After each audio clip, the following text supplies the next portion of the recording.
The characters, situations, stories, and beliefs depicted within this content are entirely fictional and are used solely as creative material for amusement. This video does not intend to represent, endorse, comment on, or disparage any specific religion, cultural belief, ethnic group, or real-world practice.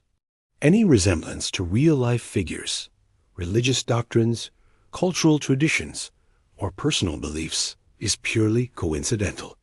Please enjoy the content responsibly and view it through the lens of entertainment and fiction. Long before the first breath of Adam was drawn, long before the clay was shaped into the form of man, the earth was not empty. It was a kingdom of chaos and majesty, ruled by dynasties that have long since faded into the whispers of forgotten folklore. We are told of the Jinn, created from the smokeless, scorching fire, but they were not alone. In the deep valleys, in the swamps that spanned continents, and in the hollows of the ancient mountains, there existed another race, the Jinn. While the Jinn were creatures of passion, speed, and volatility, ruling the skies and the high peaks, the Jinn were the grounded ones. Some texts describe them as the predecessors, others as the cousins of the Jinn, made not of fire, but of a dense, heavy primordial sludge, a mixture of earth and cold water. For 10,000 years, a fragile peace held the planet together. The Jinn built cities of glass and light that floated upon magnetic currents. The Jinn constructed sprawling subterranean hives, mining the crust for energies deep within the core. But in a world where power is absolute, peace is merely a pause between breaths. This is the story of a cataclysm that stained the earth red and black. This is the story of the great war of fire and clay. The spark of war did not come from a grand invasion, but from envy. The Jinn, though powerful and resilient, were flightless.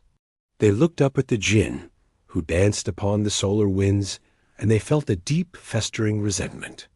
The Jinn treated the Jinn as cattle, as mere workers of the soil, lesser beings fit only to dig. Hyzak, the warlord of the Jinn, discovered a secret deep within the mantle of the earth. He found that by corrupting the planet's ley lines, the veins of life force, he could create a gravity, well so strong it could pull the Jinn from the sky. Began with the Great Weeping. Suddenly, across the globe, Jinn began to fall. Their smokeless fire was suffocated by an invisible pressure. When the first Jinn noble, Prince Azazel, crashed into the swamp of sorrows, the Jinn were waiting. They did not offer mercy. They offered slaughter. The Jinn king, Jan ibn Jan, watched from his floating citadel of Iram. He saw his kin extinguished, their fire turned to ash. He did not understand that the earth itself had been weaponized against them. Their retaliation was instant and blinding. King Jan declared a war of extermination. The Jinn descended not as diplomats, but as natural disasters. Imagine, if you will, an army of living storms. The Jinn unleashed tornadoes composed of fire. They evaporated entire oceans to expose the Jinn hiding in the depths. The atmosphere screamed as the Jinn burned the very oxygen to choke their enemies. But the Jinn were numerous. For every Jinn the fire consumed, 3 more crawled from the mud. They were resilient to heat. Their hides had hardened over millennia near the earth's core. They developed weapons of cold iron, an element poisonous to the Jinn. The Battle of the Ashen Plains lasted for 700 years. The geography of the earth was rewritten. Mountains were melted into flatlands. Valleys were carved by errant blasts of energy. The Jinn, arrogant and individualistic, struggled against the hive mind coordination of the Jinn. It was here that the Jinn committed their first great sin. To defeat the Jinn, they decided to break the laws of nature. Desperate to reclaim dominion, the Jinn sorcerers began to experiment. They realized that the Jinn were biological, made of flesh and matter. The Jinn needed a weapon that hungered for flesh. They created the Ghal. The Ghal were not true Jinn, nor were they Jinn.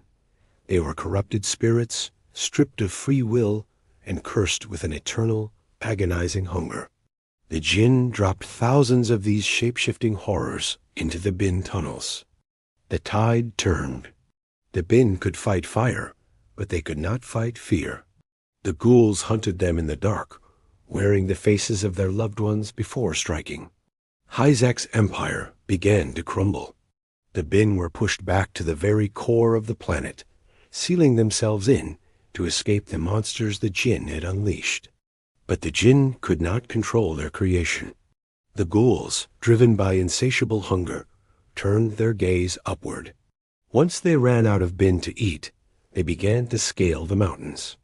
They began to hunt the Jinn. The war had lasted 2,000 years. The earth was a ruin. The forests were ash. The oceans were boiling cauldrons. The blood of the bin and the essence of the Jinn had soaked into the soil, corrupting the very spirit of the planet.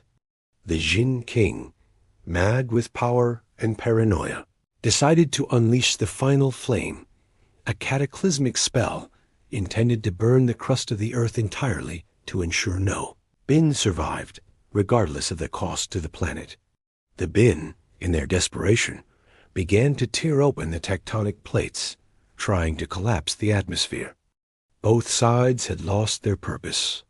They were no longer stewards of the earth. They were its parasites. The balance of the cosmos tipped. The level of corruption, bloodshed, and chaos reached a frequency it pierced the veil of the heavens. The mandate of the Jinn was over. It is said that the Creator does not intervene in the squabbles of free will until that will threatens the garden itself. The sky tore open. The army of light descended. They were not Jinn nor bin. They were the Malaika, the angels. Leading them was Iblis, the peacock of angels, the most fervent worshipper, sent to cleanse the filth. The war between Jinn and bin ended not with a treaty, but with a purge. The bin were driven so deep into the earth, they became the monsters of the deep caves. The Jinn were stripped of their kingdoms, scattered to the remote islands and the empty deserts, bound by heavy seals.